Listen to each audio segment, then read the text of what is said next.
Un matin d'avril 1407, le pêcheur Primus Piscus fut témoin d'une scène incroyable. Pourtant, il en avait vu passer des choses étranges. Des troncs d'arbres grands comme des églises, des blocs de marbre de la taille d'une maison, une ambassade mamelouk avec ses étendards chatoyants claquant dans la brise, et toute une palanquée d'animaux exotiques. Des léopards, des paons, des babouins et même une girafe. Mais alors ça, jamais. Sur une grande barque battue par les flots de la Seine, assailli du cri rauque des mouettes qui lui tournaient autour, un étrange animal se dressait. À vrai dire, le pêcheur n'était pas sûr qu'il s'agisse vraiment d'un animal. À son maintien, on aurait dit un homme, mais du genre bossu et sacrément trapu. De loin, il croyait même voir un chevalier en armure, dont le casque et les spalières étendaient le crâne et élargissaient la carrure. Une épaisse cuirasse argentée luisait sur son dos dans la douce lueur du matin de printemps. Pourtant, plus la barque approchait de la sienne, plus la créature lui semblait étrange. Ce qu'il avait pris pour un casque était en fait sa tête, démesurément renflée et allongée. Sa carrure ne devait rien à des pièces d'armure, mais à de massives épaules recouvertes d'une dense fourrure noire. Lorsque la créature tourna son regard vers lui, le pêcheur ne put retenir un cri. Le visage avait tout de celui d'un homme, mais horriblement difforme.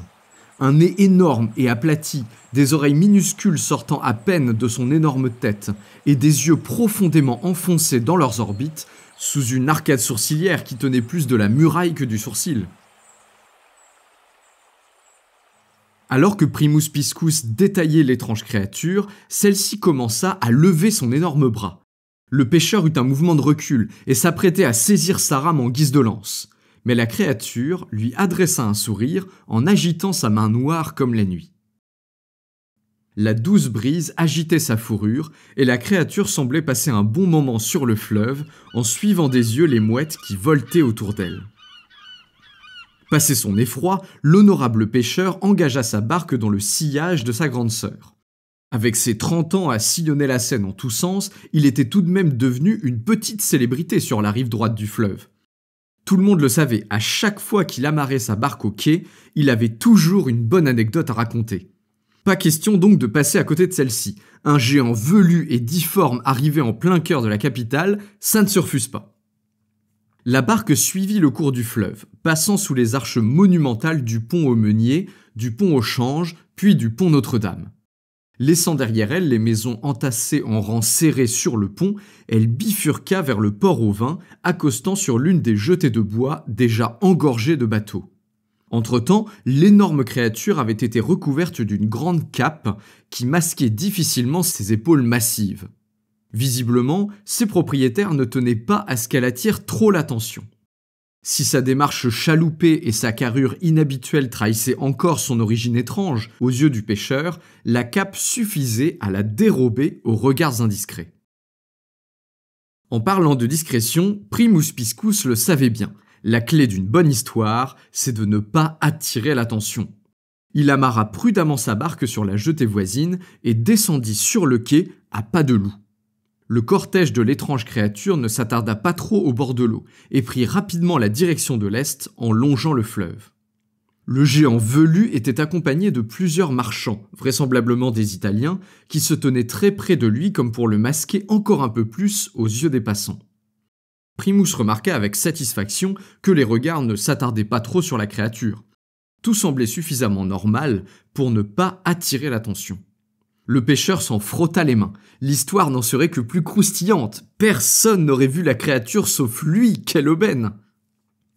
La filature prit brusquement fin. À l'angle de la rue du Jardin, l'étrange convoi bifurqua en direction de l'hôtel Saint-Paul et fut rapidement admis dans l'enceinte du palais. Les lourdes portes se refermèrent prestement sur la créature, laissant le pêcheur seul dans la rue, à moitié caché derrière le pilier d'une maison.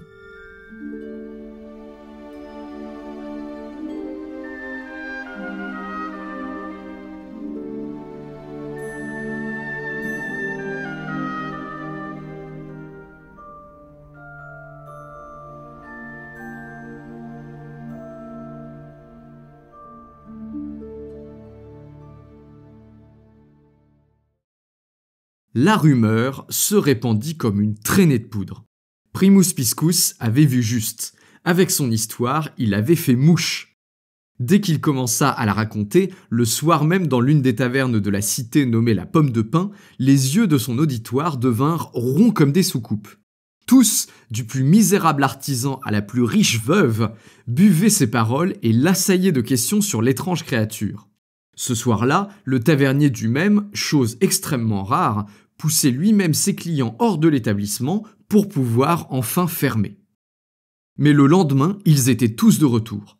La Pomme de Pin ne désemplissait pas, et elle semblait être devenue l'épicentre d'une rumeur qui se répandait en cercle concentrique.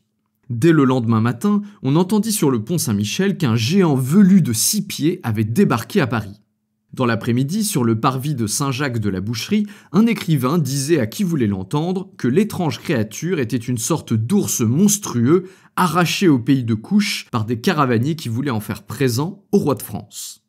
Dans la soirée, la rumeur atteint l'abbaye Saint-Germain, où l'on murmurait dans le réfectoire qu'il s'agissait en réalité d'un sage venu de Sogdiane, un saint homme dépositaire d'anciennes connaissances et appelé au chevet du roi pour le guérir de sa mélancolie.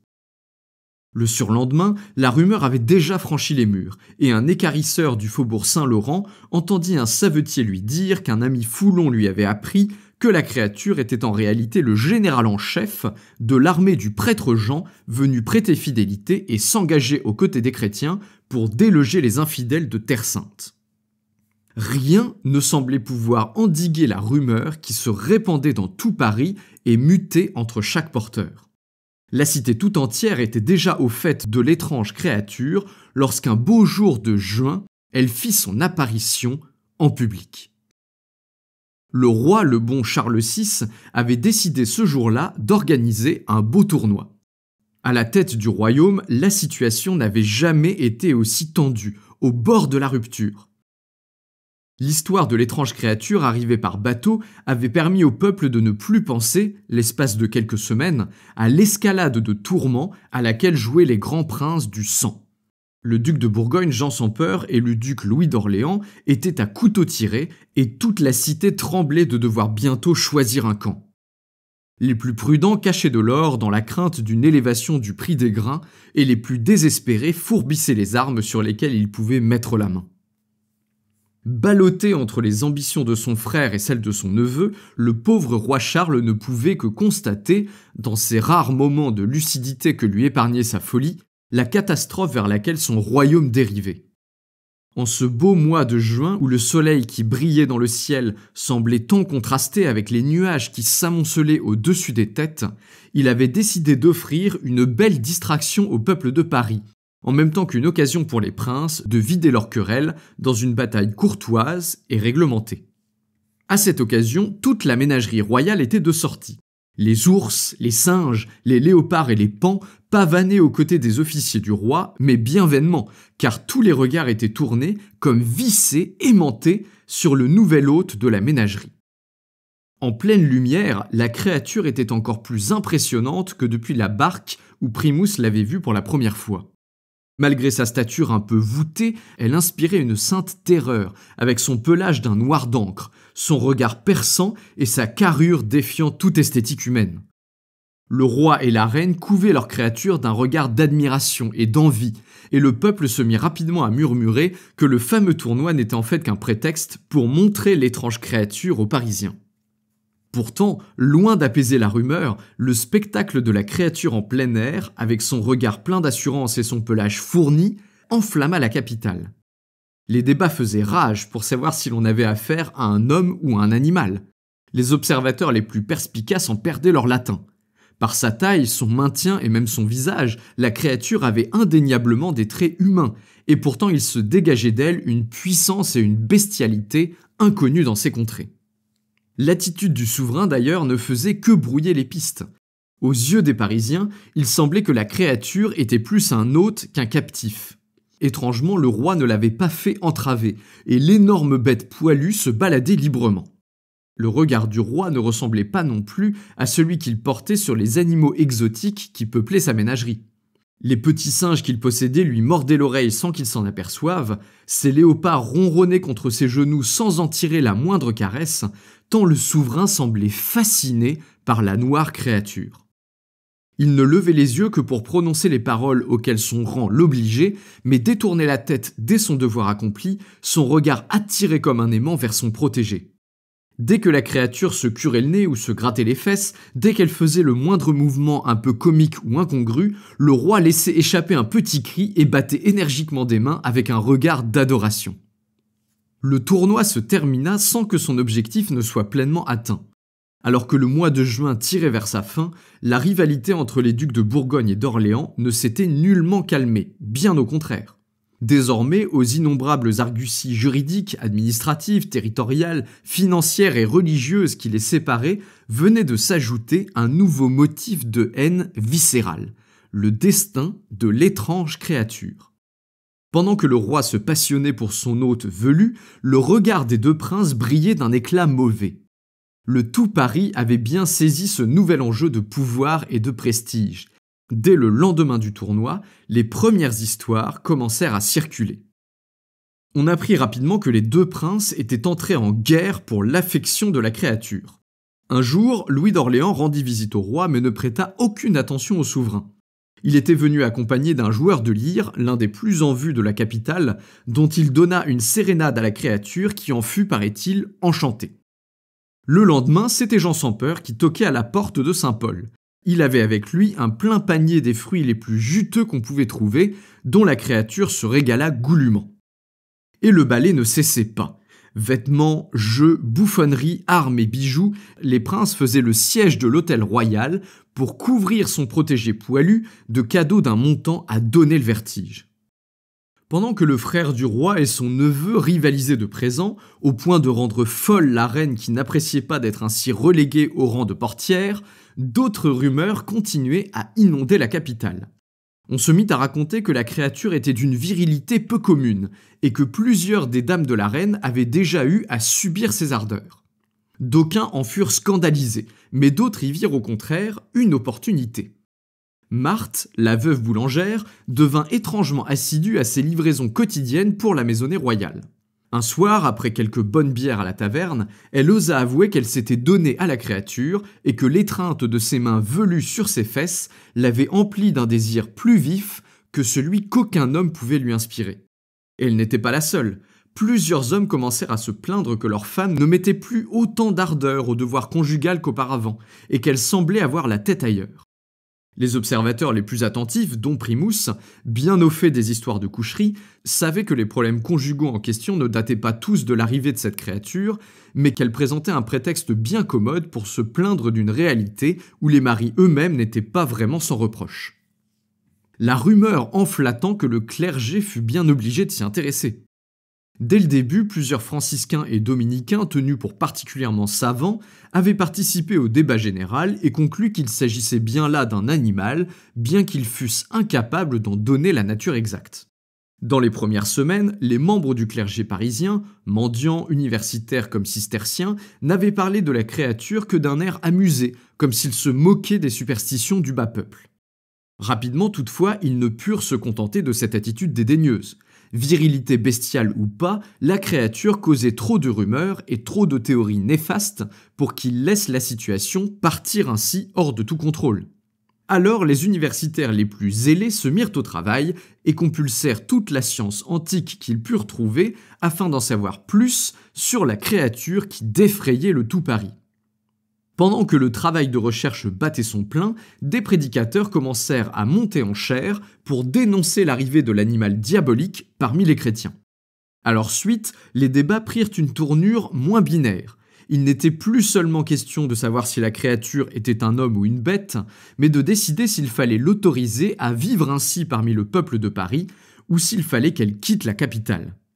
Les maris qui craignaient pour leurs femmes, mais également les cocus notoires, se firent les plus ardents des avocats contre le séjour parisien de la bête exotique. Il fallait qu'elle parte, et qu'on la jette hors des murs par la force si elle refusait de s'en aller. Certains esprits curieux et même de nombreux prêtres furent au contraire d'avis que la créature devait être étudiée. Comme elle était inconnue, elle pouvait être une porte vers des connaissances nouvelles, et rester, quoi qu'il en soit, une création divine qu'il fallait traiter comme telle. Un troisième parti, enfin, qui s'autoproclama pragmatique et raisonnable, rappelait à qui voulait l'entendre que la créature appartenait au roi, et que lui seul déciderait quel serait son destin. Les tenants de ce parti royal s'énervaient d'ailleurs fort d'entendre en chaque taverne de bonnes petites chansons qui affirmaient que le roi n'était pas plus raisonnable que cet énorme homme noir et velu qui lui servait désormais de premier conseiller. Et sur ces airs de chansons, le débat se poursuivait habituellement avec des moyens qui touchaient plus aux poings et aux pieds qu'à la langue. C'est l'esprit vierge de tout remords que les grands princes du sang contemplaient la couronne d'or au chef du roi vacillant. Avec impudeur ses compères, lorgnaient même un fol animal à portée des flots de la mer pour le bon plaisir royal. Gare au roi fou! Avec ce singe noir et velu, le bon roi trouva pourtant un alter ego poilu, avec qui passer du bon temps. Cette romance interespèce devint alors si manifeste qu'on disait sur son altesse, plus que sur guerre, famine ou peste, gare au roi fou! Leur cœur noirci de jalousie, les grands princes résolurent alors de faire cesser cette fantaisie en jetant le primate dehors. Bas soupirait le roi qu'on puisse songer à nous séparer. Ce ne serait pas le pire pour moi qu'on ne puisse plus nous comparer. Gare au roi fou!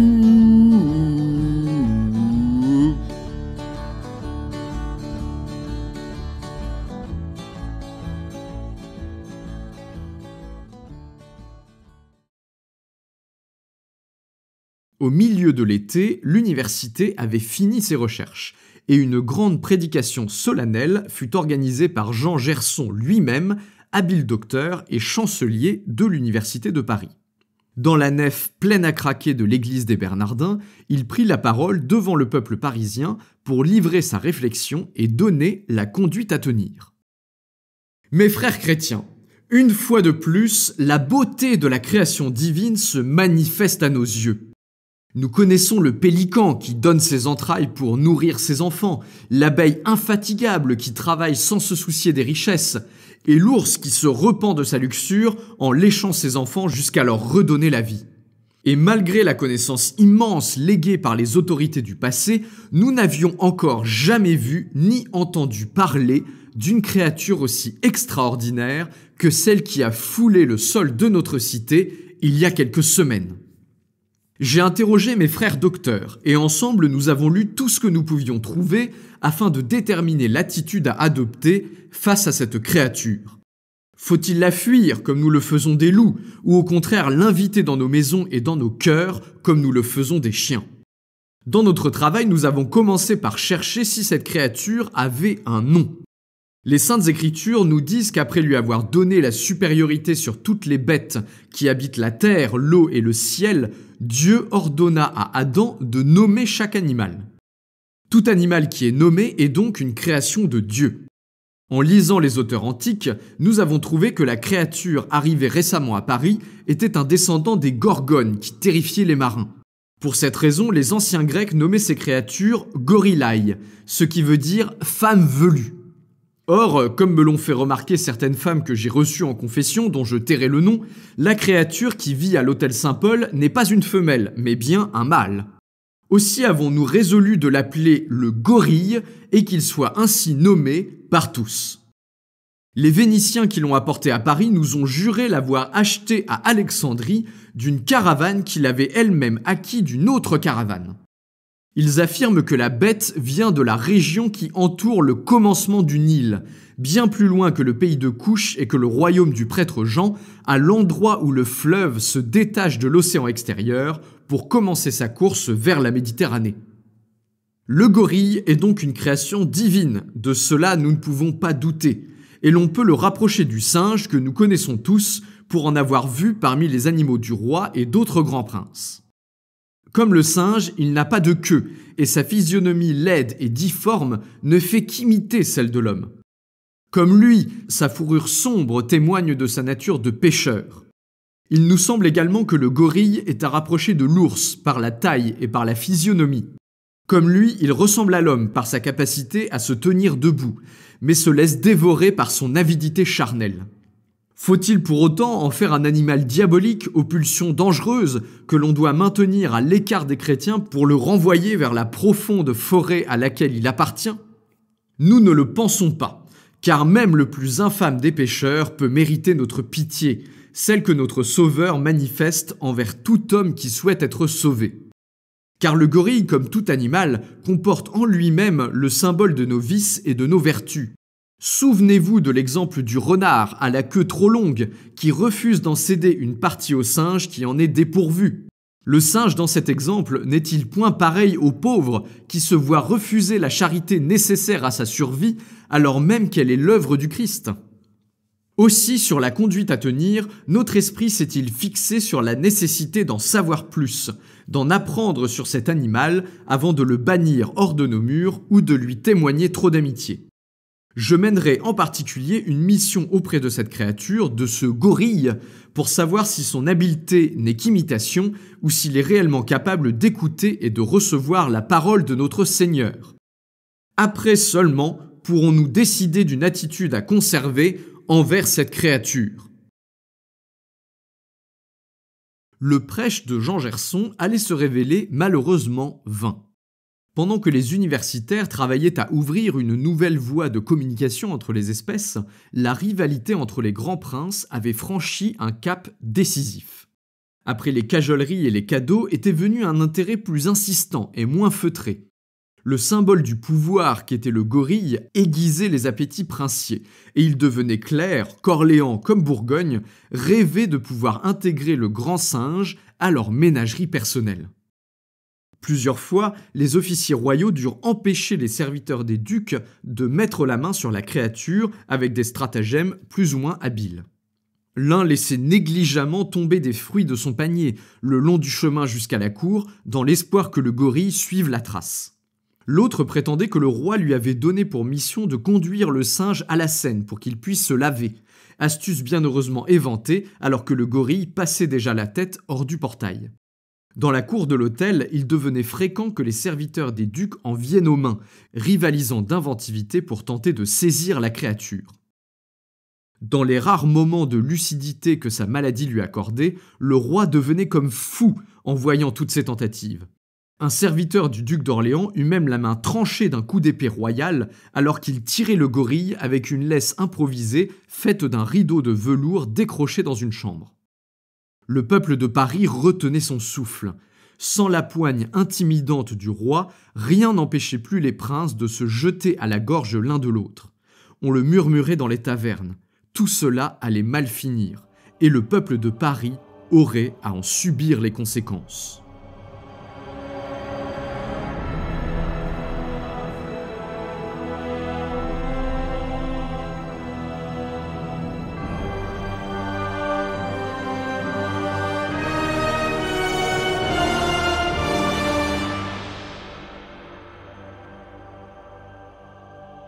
La nuit était fraîche et dégagée.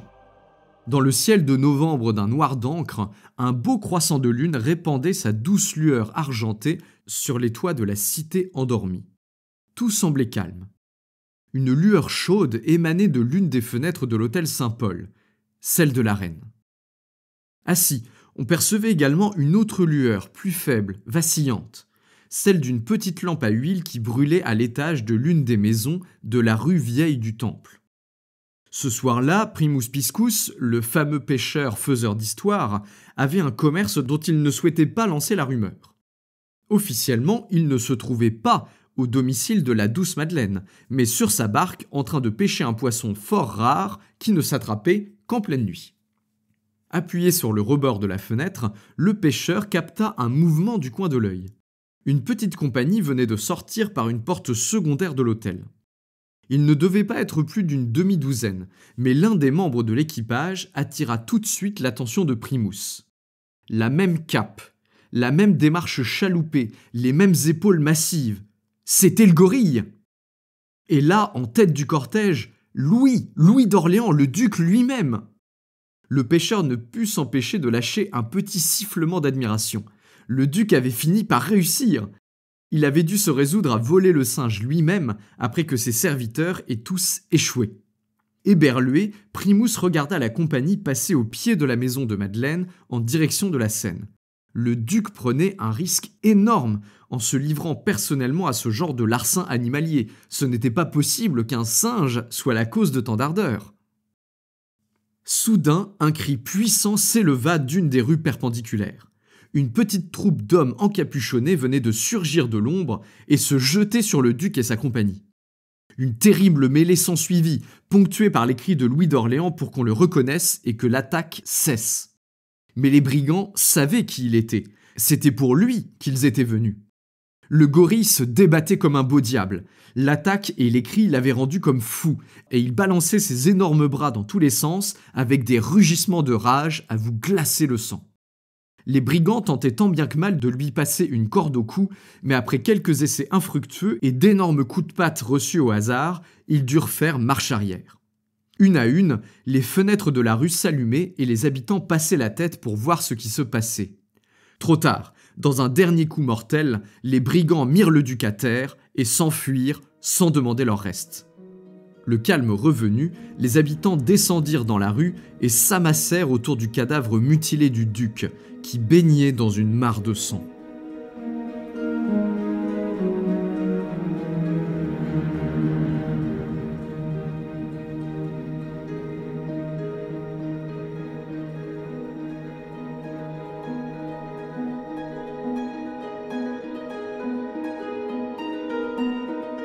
Primus Piscus lança son appât dans l'eau et se rassit dans sa barque avec un soupir. Un nouveau printemps était arrivé, mais il n'arrivait pas à profiter de la douceur retrouvée. Le chant guilleré des oiseaux le laissait indifférent, et les rayons du soleil printanier ne parvenaient pas à dissiper sa morosité. Des mois avaient passé depuis l'attentat de la rue Vieille du Temple, et le gorille n'avait pu être trouvé nulle part. Sans qu'on parvienne à se l'expliquer, il avait réussi à sortir de la ville et à gagner la campagne.